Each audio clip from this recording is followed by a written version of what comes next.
Good morning students, good morning to all of you. Good morning students, चलिए start करते हैं। हमने अपनी एक्सरसाइज में, हमारे पास में चैप्टर 8 चल रहा है मोशन। हमने एक्सरसाइज के क्वेश्चन देखे थे लास्ट क्लास में, question number first and question number third. चलिए आज हम फोकस करते हैं आज हम फोकस करेंगे हमारे पास क्वेश्चन नंबर फोर्थ पर। क्वेश्चन नंबर फोर्थ हमसे क्या कहता है, देखिए एक बार क्वेश्चन नंबर फोर्थ। ठीक है, कहता है हमसे a motor boat starting from rest on a lake accelerate in a straight line at a constant rate 3 metre per second square. हमारे पास में एक मोटर बोट है जो कि स्टार्ट होती है फ्रॉम रेस्ट, यानी कि स्टार्टिंग में वो कैसी है, रेस्ट पर है। तो जब हमारे पास में स्टार्टिंग में रेस्ट पर है तो u की वैल्यू क्या होगी हमारे पास, जीरो। तो यानी कि u is equal to zero because starting at rest, initially at rest, double L initially at rest. क्योंकि ये हमारी इनिशियली कैसी है, रेस्ट पर है, तो इसमें हमारे पास u की वैल्यू क्या होगी, जीरो होगी। चलिए फिर हमसे बोला जाता है वो क्या करती है, कांस्टेंट स्पीड से इंक्रीज होती है, मतलब उसका जो एक्सीलरेशन है वो हमें दे रखा है, accelerate in a straight line at a constant rate 3 metre per second square. तो ए की वैल्यू कितनी दे रखी है, 3 मीटर पर सेकेंड स्क्वायर, यानी कि मीटर पर सेकेंड स्क्वायर हमें चेंज करने की रिक्वायरमेंट नहीं है। सही है। चलिए नेक्स्ट हमसे क्या बोला जाता है, ये फॉर 8 सेकेंड, टाइम कितना दे रखा है, 8 सेकेंड, वो भी सही है। उसके बाद में हमसे बोलता है ये how far does the boat travels during the this time, यानी कि इस टाइम्स के अंदर, मतलब 8 सेकंड में इतना एक्सीलरेशन है जो कि कांस्टेंट स्पीड से हमारे पास, मतलब कांस्टेंट रेट से बढ़ रहा है, और 8 सेकंड में कितना डिस्टेंस ट्रेवल करेगी। यानी कि हमसे क्या पूछा इसने, एस। हमसे क्या पूछना चाहता है, एस। क्या पूछना चाहता है, एस। तो देखिए कैसे निकालेंगे। हमारे पास में इसमें u की वैल्यू जीरो आ गई, a की वैल्यू दे रखी है, t की वैल्यू दे रखी है और s पूछा है। तो हमसे ऐसी कौन सी इक्वेशन है तीनों इक्वेशनों में से जिससे, यानी कि इन तीनों में जिसमें हमें तीनों की रिक्वायरमेंट हो और हमें s मिल जाए, तो वो है हमारे पास में इक्वेशन नंबर सेकेंड। जिस इनमें से हमें क्या गिवन देंगे, v नॉट गिवन, हमें v गिवन नहीं है। तो जब हमें v गिवन नहीं है तो क्या हमें v निकालनी पड़ेगी, या फिर हम डायरेक्ट बिना v निकाले ही, मतलब फाइनल वेलोसिटी नहीं है तो हमें क्या बिना डायरेक्ट फाइनल वेलोसिटी निकाली हम s की वैल्यू निकाल सकते हैं। हमसे v के बारे में पूछा भी नहीं, हमसे किसके बारे में पूछा है, स्पीड के बारे में, वो सॉरी डिस्टेंस के बारे में। तो क्या हम डायरेक्ट डिस्टेंस निकाल सकते हैं क्या, हाँ निकाल सकते हैं। हमारे पास में इक्वेशन नंबर सेकेंड वो क्या होती है, फ्रॉम इक्वेशन सेकेंड इक्वेशन से हम क्या कहेंगे, s is equals to ut plus 1/2 at square. Clear है। इसमें कहीं पे v आया क्या, नहीं आया, कोई v की रिक्वायरमेंट नहीं है। s हमें क्या करना है, फाइंड आउट करना है। u की वैल्यू क्या है, 0 इंटू t की वैल्यू क्या है, 8 प्लस 1/2, a की वैल्यू कितनी है, 3 इंटू t की वैल्यू कितनी है, 8, यानी कि 8 का स्क्वायर, t का स्क्वायर, यानी कि 8 का स्क्वायर, 8 मल्टीप्लाई बाई 8।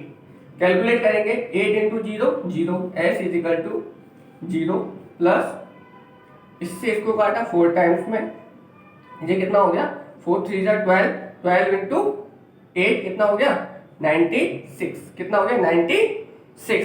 तो मेरे पास में जो s की वैल्यू आ गई वो कितनी आ गई, 96। तो हमारे पास में डिस्टेंस कितना आ गया, डिस्टेंस आ गया हमारे पास में 96 मीटर। डिस्टेंस s वो कितना आ गया, 96 मीटर। चलिए फोकस करिए, u क्यों जीरो, हमारे पास u की वैल्यू जीरो क्यों आई, क्योंकि इनिशियली एट रेस्ट पर है ना। फोकस करिए एक बार।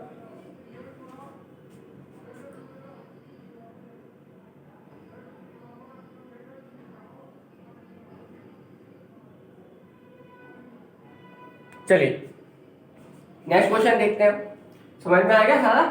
और क्वेश्चन नंबर देखते हैं हम।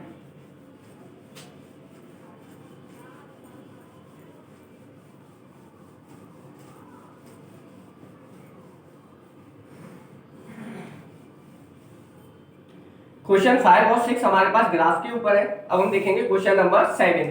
क्वेश्चन नंबर 7 हमसे क्या कहता है, a ball is gently drop from a height of 20 metre. एक बॉल है जो कि ऊपर से ड्रॉप करी गई है, यानी कि स्टार्टिंग में जैसे कि मेरे पास मार्कर है ना, मैं इसको ऊपर से ड्रॉप करूंगा तो पहले स्टार्टिंग में तो मेरे पास में भाई हैंड मेरे हाथ में लगा हुआ है ना, छोड़ूंगा तभी तो ड्रॉप होगा। तो स्टार्टिंग में जो मेरे पास में कैसा है, रेस्ट पर है।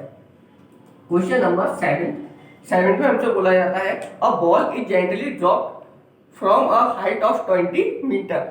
जब हाइट यानी कि यहाँ से ड्रॉप करूंगा तो यहाँ से लेके ये यहाँ से ड्रॉप करूंगा तो कहाँ जाएगा, जमीन पर ही जाएगा। तो मतलब जमीन से लेके यहाँ तक की हाइट क्या है हमारे पास, 20 मीटर। तो अब हमारे पास में भाई अब मैं इसको ड्रॉप करूंगा यहाँ से यूं करके, तो इधर तो चलेगा नहीं, चलेगा तो नीचे ही ना। तो यानी कि वो 20 मीटर की हाइट पर है और हाइट मैं इसको यहाँ से छोड़ूंगा तो डायरेक्ट मेरे पास में, मतलब ड्रॉप करूंगा तो डायरेक्ट ग्राउंड पर ही जाएगा। तो यानी कि इसको कितना डिस्टेंस ट्रेवल करना पड़ेगा, वो इसको करना पड़ेगा जितनी हाइट पर है। तो हाइट में कितने पे है, 20 मीटर पर है। तो यानी कि इसकी जो एस की वैल्यू है वो कितनी आ गई, 20 मीटर। यानी कि इसका डिस्टेंस कितना आ गया, 20 मीटर। क्योंकि अगर मैं इसको 20 मीटर की हाइट पर अगर मैं यहाँ से इसको ड्रॉप करता हूँ तो 20 मीटर तक नीचे जाके तभी तो अपने ग्राउंड से टच होगा। क्लियर है। और मैं इसको जब यहाँ पे स्टार्टिंग में तो मैंने पकड़ के रखा है, अब छोड़ूंगा तभी तो ये चलेगा। तो यानी कि इसका मतलब क्या है कि इसकी जो स्टार्टिंग की, मतलब जो स्टार्टिंग में जो इसकी पोजीशन है वो कैसी रहेगी, रेस्ट पे रहेगी। क्योंकि हमारे पास में पहले मेरे हैंड मतलब पहले मैंने पकड़ रखा है मेरे हैंड में, तो हैंड पे तो मतलब पकड़ रखा है। तो क्या होगा कि अभी तो रेस्ट पर गया, जब छोड़ूंगा तभी तो इसके पास में कोई ना कोई एक्सीलरेशन या कोई ना कोई इसकी वेलोसिटी होगी। तो इसका मतलब है स्टार्टिंग में u इक्वल टू इसका 0 आएगा। क्लियर है, क्योंकि इनिशियली एट रेस्ट पर है, इनिशियली एट रेस्ट, इनिशियली हमारे पास रेस्ट पर है। क्लियर है। उसके बाद में हम देखेंगे इसके लिए क्या पूछा गया हमसे, its velocity increase uniformly at a rate of 10 metre per second square. इसकी स्पीड है वो मतलब कि जो इसकी वेलोसिटी है वो इंक्रीज हो रही है, यानी कि इसका जो एक्सीलरेशन है वो हमें दे रखा है कितना, 10 मीटर पर सेकेंड स्क्वायर। ए की वैल्यू कितनी दे रखी है, 10 metre per second square. With what velocity will it strike the ground after what time it will strike the ground? यानी कि हमसे पूछा जाता है कि अगर हम किसी भी मतलब के ऑब्जेक्ट को यहाँ से ड्रॉप करते हैं तो ऐसे नीचे जाते जाते इसकी वेलोसिटी क्या होती है, इंक्रीज होती है। तो ये जस्ट हमारे इस ग्राउंड से मतलब स्ट्राइक करेगा, उस टाइम पे इसकी वेलोसिटी क्या होगी। तो यानी कि हमसे फाइनल वेलोसिटी के मामले में पूछा है, और after what time it will strike the ground, और कितनी देर के बाद में स्ट्राइक करेगा। तो यानी कि पूछा टाइम पूछा। क्लियर है। अब देखिए इसको कैसे करेंगे। सबसे पहले हमारे पास में एक थर्ड इक्वेशन आती है, from equation third, v square minus u square equal to 2as। Clear है। तो v की वैल्यू हमारे पास में गिवन नहीं है, u की वैल्यू 0, तो v square minus 0 is equal to 2 into a की वैल्यू 10 इंटू s की वैल्यू 20। क्लियर है। तो यहाँ पे कितना आ गया, v square is equal to 2 into 10 20 into 20 यानी कि 400। तो मेरी v की वैल्यू कितनी आ गई, मेरी v की वैल्यू आ गई √400, यानी कि v is equal to 20 metre per second. Final velocity मतलब ये हमारे पास वेलोसिटी है, जिस वेलोसिटी से वो जस्ट ग्राउंड से टकराएगा, स्ट्राइक करेगा। ओके ना। यानी कि अगर मैं यहाँ से छोड़ूंगा तो उसकी वेलोसिटी क्या होगी, इंक्रीज होगी। तो 20 मीटर पर सेकेंड उसकी वेलोसिटी होगी जब वो ग्राउंड से टकराएगा, यानी कि स्ट्राइक करेगा। ओके, देखिए एक बार फोकस करिए।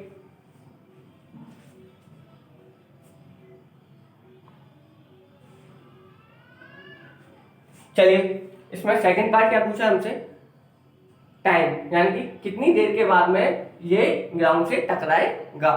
तो हमारे पास में इसको साफ कर देता हूं मैं, टाइम और पूछा गया है। अब मेरे पास v की वैल्यू क्या आ गई, 20 मीटर पर सेकेंड। तो अब मैं इक्वेशन लगाऊंगा first, from equation first. v is equals to u plus A T. v की वैल्यू कितनी आ गई 20, u की वैल्यू 0 प्लस a की वैल्यू 10 इंटू टी। क्लियर है? ये हमारे पास 0 हो गया, 10 इंटू टी 10t, ये मतलब 10 टी के साथ मल्टीप्लाई हो रहा है, ना जाके डिवाइड हो जाएगा, तो ये कितना आ जाएगा t is equal to 20/10। Cancel out किया, कितना आया 2 सेकेंड, यानी कि 2 सेकेंड्स के बाद में ये ग्राउंड से स्ट्राइक कर जाएगा। ओके, फोकस करिए। क्लियर है?